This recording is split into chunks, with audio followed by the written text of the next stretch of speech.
Good morning. Good morning.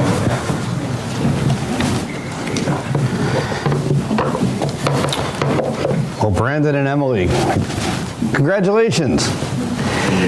That's wonderful news. My one statement of advice would be sleep. Sleep now, a lot for the next 6 months. Bottle it up. I don't know if that works, because once January comes, you might not be sleeping as much as your schedule is used to. But seriously, congratulations. That's wonderful news. We should all be in a celebratory mood because of that. It was Buddy Rich, a legendary drummer. He was going into surgery in 1987, and right before they prepped him, the doctor said, is there anything you can't take? And he says, yes, country music. Now, that's a quip, and it's humorous. I'm saying that because that was actually his last statement. Those are his final words. He ended up dying of complications from surgery resulting from cancer. But when we talk about famous last words, the sermon today, it's going to be our final one on the pastoral epistles. 2 Timothy 4 is incredibly emotional, it's heart-wrenching, and it's words that we should all take to heart. It's really Paul's final instructions to Timothy, but really his final words. You see, Paul was staring death in the face. He knew it was coming. And I ask you, have you ever been in that situation? And I would think most people have not really stared death in the face as you are here today. But certainly we know people who were living out their last days. The question I hear a lot in a rhetorical way is, what would be your final meal? What's your last meal if you knew you were going to die right afterwards? And of course mine would be a Philly cheesesteak. But your final words, that's a lot different. What would you say to someone if you knew this was going to be it? What would you write to someone if you knew this was really going to be your last chance? Would you go in a positive direction? Would you go in kind of a negative, bitter direction? Mark Twain, we all know Mark Twain, the author. He was, to my knowledge, not a Christian. This is what he said. Shortly before Twain's death, he wrote, "A myriad of men are born. They labor, sweat, and struggle. They squabble and scold and fight. They scramble for little mean advantages over each other. Age creeps upon them. Infirmities follow. Those they love are taken from them. And the joy of life is turned to aching grief. The release comes at last, the only unpoisoned gift earth ever had for them, and they vanish from a world where they were of no consequence, a world which will lament them a day and forget them forever." Unquote. That's pretty sad. I hope none of us would have that attitude as we lay dying. Sophie Scholl, someone you probably may not have heard of, maybe you have. She led the students' resistance against Hitler in Germany. And she was caught, and she was going to pay the ultimate penalty for her sins. Of course, sin is a relative term here. So she said, "How can we expect righteousness to prevail when there is hardly anyone willing to give himself up individually to a righteous cause?" And then she said, as she was about to die, "Such a fine sunny day, and I have to go. But what does my death matter if through us thousands of people are awakened and stirred to action?" There was a man 2,000 years ago, by the way, whose death caused similar action, right? And that's why we're here. Famous last words. Now, before we talk about this gentleman, just know every message that you hear or that someone writes essentially has three components: the logos, the pathos, and the ethos. Now the logos, that's the words, the actual words, the verbal content. The words I'm saying right now, logos. Pathos is the more emotive features, how you're feeling based on what I'm saying, or how passionate or dispassionate I am when I speak. And then likely the most important component is the ethos, the character of the speaker. the believability, if you will, of the speaker, or in this case, the writer. Now, who are we talking about here? I'll give you one guess. That man is, begins with a P, ends with an A-U-L. Right, Paul. Thank you. I was waiting for someone to say, that's you, Matt. No, not yet. But you consider the life of Paul. We talked about Moses a little bit this morning. You've heard me mention David. There are so many incredible stories in the Bible, particularly the Old Testament, and also the New. What about the life of Paul? This is a man, and this is not exhaustive by any chance. He was circumcised on the 8th day. He was from the tribe of Benjamin, a Hebrew of Hebrews, Pharisee, the strict adherent of the law. He would go above and beyond the letter of the law just to prove a point. He persecuted early Christian believers. Now, he did this in Israel, but also outside of Israel. Why did Paul do this? Was he trying to throw his strength around?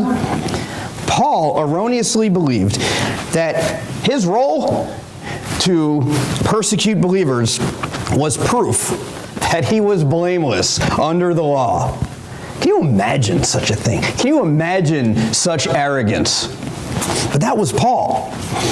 Then he had his road to Damascus. We all know what happened there. He had just sanctioned and oversaw the killing of the first martyr, Stephen. And that wasn't good enough. Paul wanted to persecute more, so he went to Damascus, get some more Christians. And a funny thing happened on the way. I'm not going to get all into it today, but we know that he was met by Jesus along the way. And in Acts chapter 9, verse 6, Jesus says to Paul, who was then Saul, "Now get up and go into the city, and you will be told what you must do." A 180-degree turn. This is a man who was nearly killed. He was, can you imagine? Every single thing you believed was turned over on its head. And if you were 100% convinced that you were right on something, pick it. And then you realized, wow, I'm actually not right on this. What a moment that must have been for Paul. So he was nearly killed. His buddy Barnabas, which means son of encouragement, we talked about him last week, basically told the Christians, no, I know Paul's preaching. I know he was the bad guy, but trust me, I'm going to vouch for him. He's turned his life around. It's a good thing that he convinced the believers, because for about 30 years, Paul would preach the gospel. He went from the persecutor to the persecuted, from the hunter to the hunted. 3 long missionary journeys. He received a thorn in the flesh. Not 100% sure what that was, but it was a messenger of who? Satan. Messenger of Satan to torment him. He was beaten, nearly beaten to death. He was mistaken as a god. He didn't like that very much. He was imprisoned more than once. He appealed to Felix and Festus, who thought that he was out of his mind. He endured a storm. He endured a shipwreck where he didn't eat for 14 days. He survived that.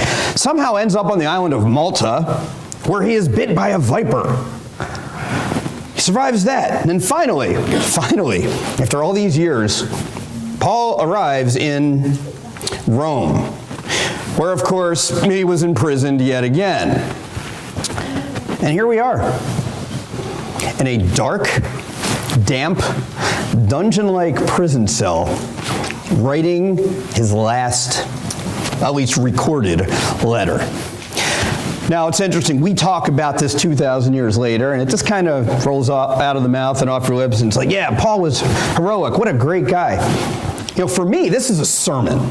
For you, it's a sermon. For Paul, this is reality.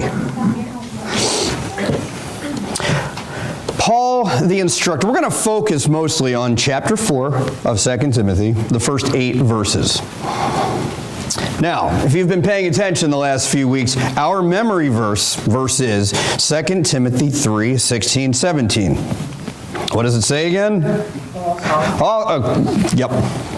Because we all have different translations, you know what? I'll say it. All Scripture is God-breathed and useful for teaching, rebuking, correcting, training God's righteousness, so that the servant of God may be useful to do his next good work. And that's a paraphrase, because we all have different variations of it. But the point is, that, in its context, is leading up to today's Scripture. So let's take a look at those first 5 verses, and I'm reading out of the NIV. In the presence of God and of Christ Jesus, who will judge the living and the dead, and in view of his appearing and his kingdom, I give you this charge. Preach the word, be prepared in season and out of season. Correct, rebuke, and encourage, with great patience and careful instruction. For the time will come when people will not put up with sound doctrine. Instead, to suit their own desires, they will gather around them a great number of teachers to say what their itching ears wants to hear. They will turn their ears away from the truth and turn aside to myths. But you, keep your head in all situations, endure hardship, do the work of an evangelist, discharge all the duties of your ministry. We'll stop there. These words have stood the test of time. The charge to preachers, but also the charge to all Christians remains the same. And we see it here. And again, Paul is writing this not in a classroom environment, but in a dungeon. Amazing composure, he shows us, right? In the face of great adversity. That's his final charge, if you will, his last will and testament. What would your final charge be to someone? Think about it. It would probably sound something like, I take care of my family, make sure the business is running smoothly, be sure you love one another, things like that. But look at the verbs here, and I've highlighted them. Hopefully you can see it. Preach, be prepared, correct, rebuke, encourage, keep your head, endure, do the work, and discharge all the duties of your ministry, which really could mean fulfill your ministry, your ministerial duties. That second verse alone kind of works like an instruction manual. But if you pay attention to the nouns too, patience and instruction. So important. We talk often here about including love in our message. You have to speak the truth, but you have to speak the truth, you, me, we have to speak the truth in love. If I'm telling a non-believer every single thing they need to do to be saved, but I'm not including love in my message, guess what's going to happen? They're going to walk away, probably never talk to me again. However, if you only include love, if you're kind to someone and you say, it's okay, all religions point to the same way, you're good to go. Well, that's not really love at all, is it? Because you're lying to them based on our biblical knowledge. Speak the truth in love. You identify the need, which clearly Paul does here, and then supply the corrective behavior. Why would I need to be saved? Why would I want to be saved if I didn't think I needed to be saved? Why would I need a GPS to get from here to my house? I've made that ride a million times. But if you are lost, you need that direction. You need to supply the correct information. Author Donald Guthrie puts it this way: to rebuke without instruction is to leave the root cause of error untouched. And verses 3 and 4, Paul nails it. He nails it. Again, stands the test of time. Itching ears. People don't want to put up with sound doctrine. What you want to hear versus what you need to hear. Nobody wants to hear that they're doing something wrong.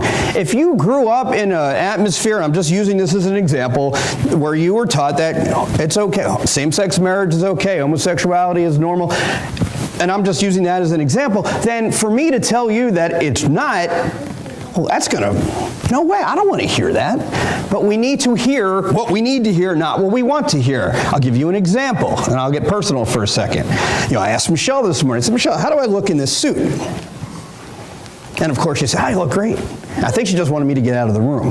Now, to be honest, it's going to be honest, I'm a little out of shape. I've not been exercising as much as I should. I've eaten too much pizza. I do not look great in this suit. I'm just going to be honest. What I needed to hear was, you know what? You need to get in shape. Stop eating that stuff. Go to this place called a gym and do that thing called exercise. I don't necessarily want to hear that, but guess what? I need to hear it. With love, of course, as we just said. But yes, nobody wants to hear that. Nobody wants to hear that their pattern of behaviors is wrong, or these beliefs that they espouse It's wrong. The book of Judges captures this so well, does it not? The whole cycle in Judges. Sin, and then the Israelites are captured. And then they would beg for mercy. Oh God, we'll get it right this time. And then God would say, fine, here comes your deliverer, the judge. And then they'd be saved. But rinse and repeat. In fact, 2:19 in Judges, but when the judge died, the people returned to ways even more corrupt than those of their ancestors, following other gods and serving and worshiping them. They refused to give up their evil practices and stubborn ways. Translated, we need to be 100% committed to God in 100% of what we do, 100% of the time. Or else we will turn away from the truth, as Paul predicted. We have turned away from the truth as a society. Abortion, homosexuality, transgenderism, sex before marriage, living together, removing God and any biblical texts from schools and from societies. Man, just read the first chapter of Romans, you'll know what I'm talking about. If you are living this way, you're not going to want to hear that what you're doing is wrong. I mean, think about one thing that you love doing. Just think about it. And now you realize, wait a minute, that's a sin? I mean, if someone told me that, I don't know, I like to play the guitar. Well, you know what? We just found out that's a sin. You can't do that anymore. Now, how do you think I would act? Or, Tim, I'll pick on you like I did Wednesday. It's illegal. Archery, nope, that's a sin. Now, how would you feel about that? Not real good, right? Sometimes we have to put ourselves in the shoes of those who are who are doing these sins, and it's really hard because it's a different outlook than what we have.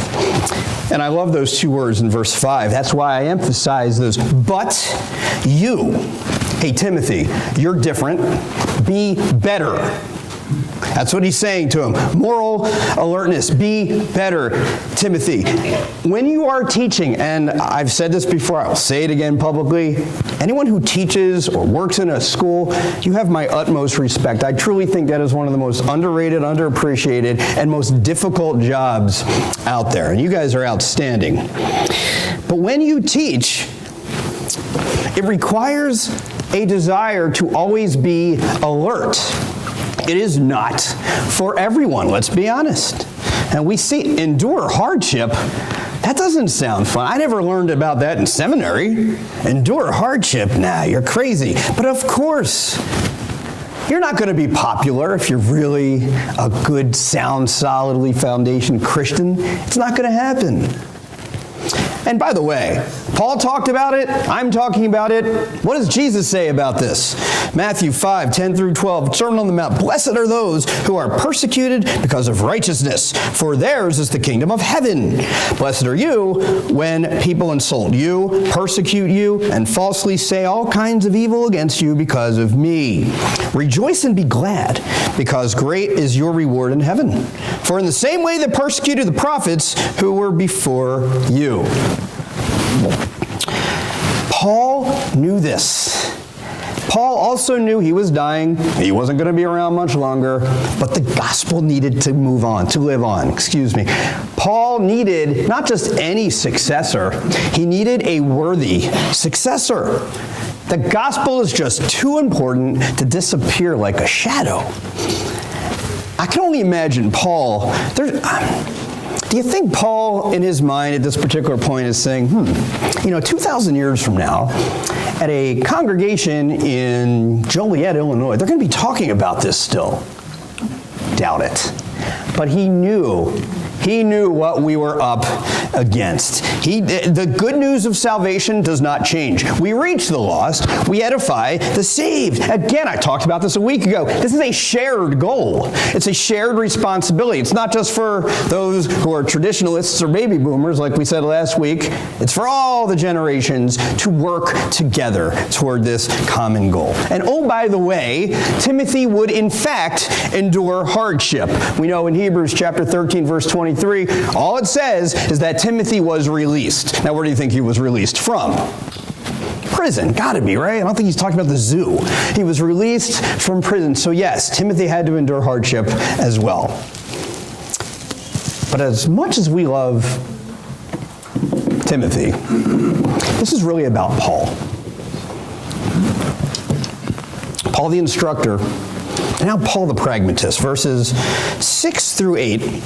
And this is incredibly, I believe this is very emotional, very moving, very heart-wrenching. But you'll see that Paul's at peace here. For I am already being poured out like a drink offering, and the time for my departure is near. I have fought the good fight. I have finished the race. I have kept the faith. Now there is in store for me the crown of righteousness, which the Lord, the righteous judge, will award to me on that day. Not only to me, but also to all who have longed for his appearing. Well, according to tradition, Paul was beheaded during Nero's reign. This is about AD 67 or 68. Therefore, Paul would have been somewhere in the neighborhood of 57-ish to 62-ish when he died. But he did get to preach for 30 years. Amazing. Verse 6, that imagery there is of a priestly sacrifice, very Old Testament. But now it's Paul. He's going to be the one who is the offering, who is the sacrifice. And really, if you're familiar with Philippians, and I'm going to quote Philippians a few times now, Philippians 2:17, what does Paul say? He says, but even, and he wrote that from jail too, by the way, but even if I am being poured out like a drink offering on the sacrifice and service coming from your faith, I am glad and rejoice with all of you. You see, there in Philippians' letter, a few years earlier, he recognized that there was a possibility that he would eventually be condemned to death. Now, it's no longer a possibility. What is it? It's a reality. There is a much bigger difference between the possibility of death and then the reality. I spoke to someone a few days ago, or earlier last week. I don't know him particularly well, but I do know his story. This is a man, an older man, whose wife, just in April, was diagnosed with a pretty serious form of lung cancer. And at that time, in April, much like Paul, there was a possibility that she was only going to have a few months to live. They would do everything they can, go to Northwestern and the oncologist and try to figure things out. But he lived for a few months with the possibility that my wife is going to die. But there was still hope. Fast forward to earlier this week. What are we in? July. Beginning of July, finds out there's nothing they can do for her. She is, in fact, going to die. Treatments have stopped. She probably has 7 to 10 days left. That possibility has become this man's reality. And I know there are some in here, sitting here today, who have pretty recently gone through a similar circumstance. It's very difficult. He says it right there, the time for my departure is near. So that following verse, verse 7, focuses on Paul's fight, Paul's finish, and Paul's faith. Paul was a fighter. I have fought the good fight. I have finished the race. I have kept the faith. I don't mean he's a fighter like a boxer. He was a fighter. He didn't take days off. I don't think Paul had paid time off or vacation or sick days. Too much at stake here. This is why I pray, Lord, just give me 1 ounce of Paul's passion. That's all I ask for.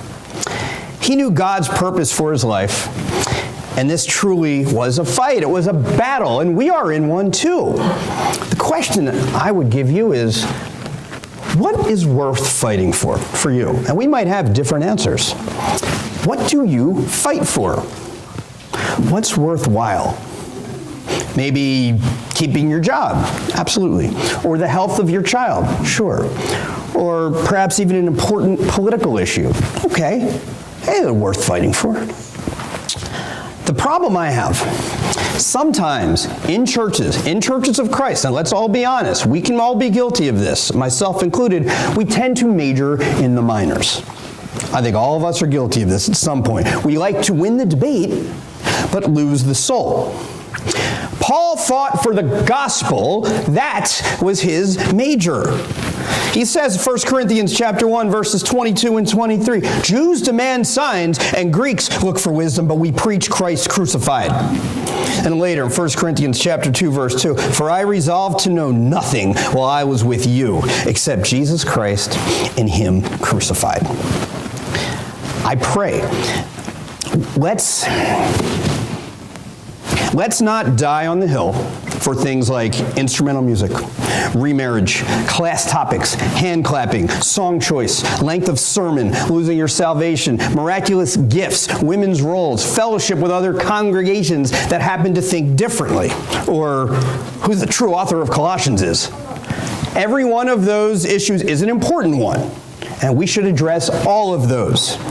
But I want to be more relationship-based. I want to be more missional-based. Those, to me, and hopefully to you, are more important than the issues. A friend of mine said, if we are going to be successful in Christianity, we must put down our checklists and pick up our crosses. There's a well-known preacher who was telling a story. He had baptized a former gang member. Okay, and then this gang member had obviously gotten rid of his old life, started coming to church, but then he didn't. And the preacher asked this former gang member, why don't you come to church anymore? And this kid said, and I quote, when I was baptized, I thought that was going to be like being jumped into the gang, where 24/7, they're my family. I didn't realize this was just some place we attend on Sundays. That is a sick statement. It almost tells you, and I'm not comparing gang life with us, but it almost tells you that the gangs are a better picture of family than Jesus' church. And this is universal, by the way. I'm not picking on us. Sad. Paul knew this. That's what he fought for. And he said earlier to Timothy in 1 Timothy chapter 6, verse 12, he tells Timothy to fight the good fight of the faith. But now he's declaring his own faith is over. He finished the race. Now, it doesn't say anything about winning the race. It doesn't mention he stayed the course. And that was a victory. Again, Philippians chapter 3, verses 13b and 14, forgetting what is behind and straining toward what is ahead, I press on toward the goal to win the prize for which God has called me heavenward in Christ Jesus. Sometimes you just have to go the distance. You might not beat cancer. You might not beat diabetes. You might not beat all the broken bones that your body sometimes endures as you get older. I think of the movie Rocky. If you've ever seen Rocky, one of my favorites. At the end, Rocky goes the distance against Apollo Creed. Does he win the fight? He does not win the fight. But he won so much more because he endured. He went the distance and he proved himself. That's a fighter. And by the way, we talk about finishing. How frustrating is it to start something and not finish it? Dan just did a triathlon yesterday, about 70 miles. I drive 70 miles and I am wiped out. I drive 7 miles and I am wiped out. But anyway, after the 69th mile, would you have said, man, this is good enough. I'm good. I kind of reached my goal. I'll just do it next year. No, that would be insane, of course.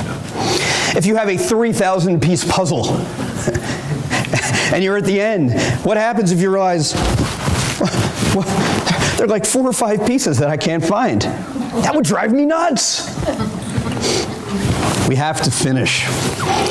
You know, there's a lot of excitement when you first become baptized. All right, look at me. I'm going to post something on social media. I just got baptized. I'm a Christian now. But then a few weeks later, you kind of fizzle out. Wasn't there a parable about this? The parable of the soil, or the parable of the sower. The seed that falls on rocky places. Not much soil, it springs up quickly. When the sun comes up, the plant's withered because there was no root. I know a lot of people like that. So do you. But Paul, that was not Paul. Finishing assignments, that's great. Finishing a task, finishing a race, finishing a sermon is wonderful. But finishing strong, finishing well, that is the goal.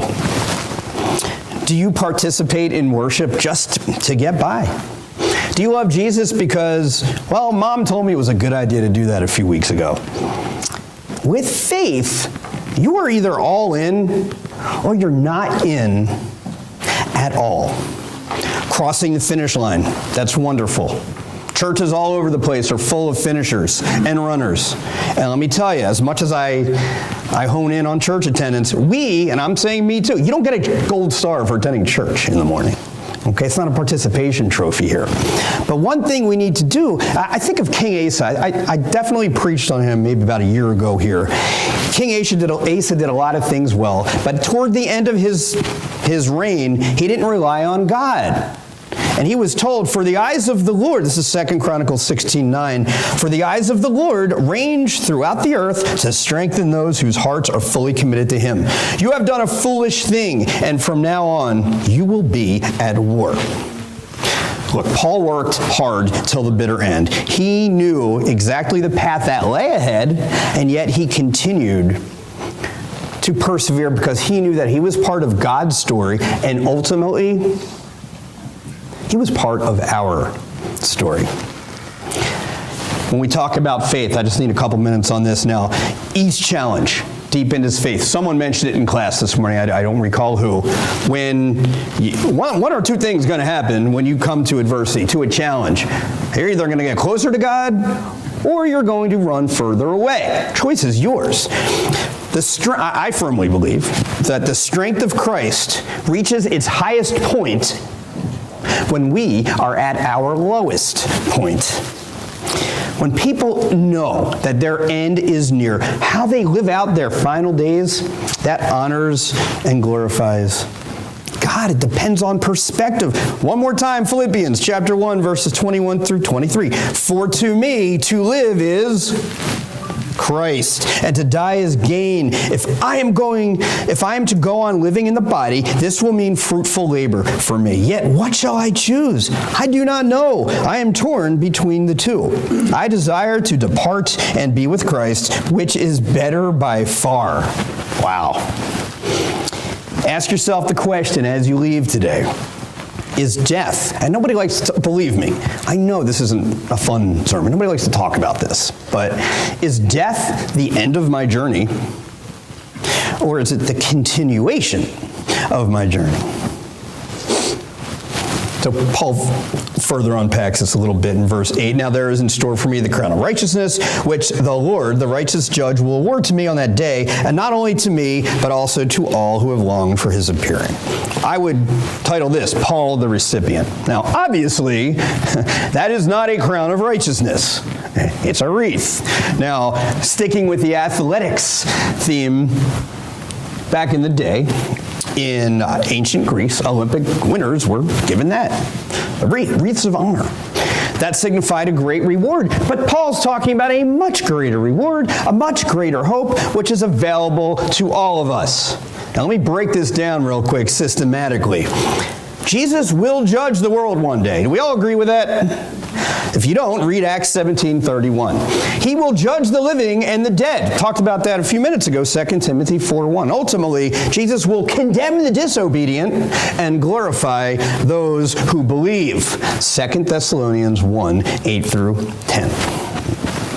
We spend a lot of time saying that the world is sick, which it is, and that life sometimes is crazy, which it is. But I'm going to take the other approach and be a little more optimistic and say there are so many great things in this world. We are so lucky to live in this country. I don't think we realize it. But life on earth really is great. But our desire for something greater, that's more. And our hope, that's more, that's greater. Like Paul, we fight, we finish, and we have faith. The next time you read verses 6 through 8, this is an emotionally wrenching, gut-wrenching scripture passage, think of it as a eulogy that might be delivered for a friend of yours who had an amazing impact on your life. Who has influenced, think about this too as you leave, who has influenced your life for the better? And what about your impact? What can you do to take on this challenge? To preach, to teach, to correct, to rebuke, to encourage, to endure, and to fulfill your ministry. So wrapping it up here. The epilogue, we're not going to get into verses 9 through 18. But just know this. Paul is dying. He knows he's going to die. This is also really difficult to take in sometimes. He complains. There's honesty. There's heartbreak. There's confession. Talks about betrayal with his former friend Demas, and also his concern for his personal belongings. Verse 16 in particular. At my first defense, no one came to my support, but all deserted me. May it not be counted against them. How sad is that? All this that Paul did for everybody. First sign of trouble, everybody leaves. And then he says, but not Luke. We love Luke, right? Luke stayed with him.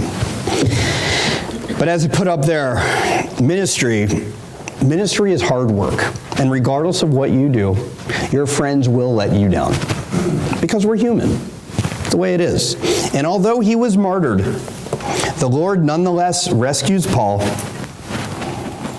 by welcoming him home. And is there any doubt that after Paul died, Christ was waiting for him to say, well done, good and faithful servant? The question is, can he say the same to us? D.L. Moody used to be a preacher in Chicago. When he died, I'll give you the whole quote. Someday, he said, you will read in the papers that D.L. Moody of East Northfield is dead. Don't believe a word of it. At that moment, I shall be more alive than I am now. He preached his last sermon in Kansas City in November of 1899. From the text Luke 14:18, and they all with one consent began to make excuse. And when he gave the invitation, 50 stood to their feet, went across the street into the inquiry room.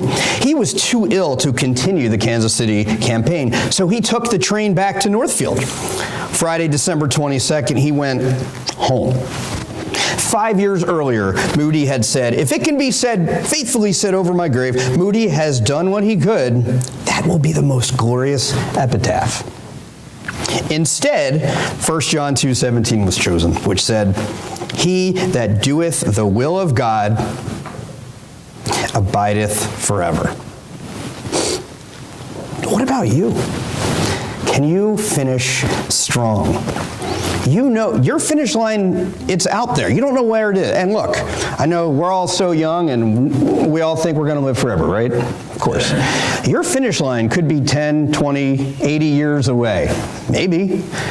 It could also be 10, 20, 80 minutes away. We just don't know. Not to sound macabre, but we just don't know. Tell someone you love them now while you have a chance. You have no idea when you're going to be called to finish your race. Are you prepared? Have you been baptized? Have you professed faith in the Lord Jesus Christ? If you have not done that, we have plenty of people here who are more than willing to help you get started, become a Christian, and get started on your next part of life. And now Aaron's going to finish up with the last song. There's a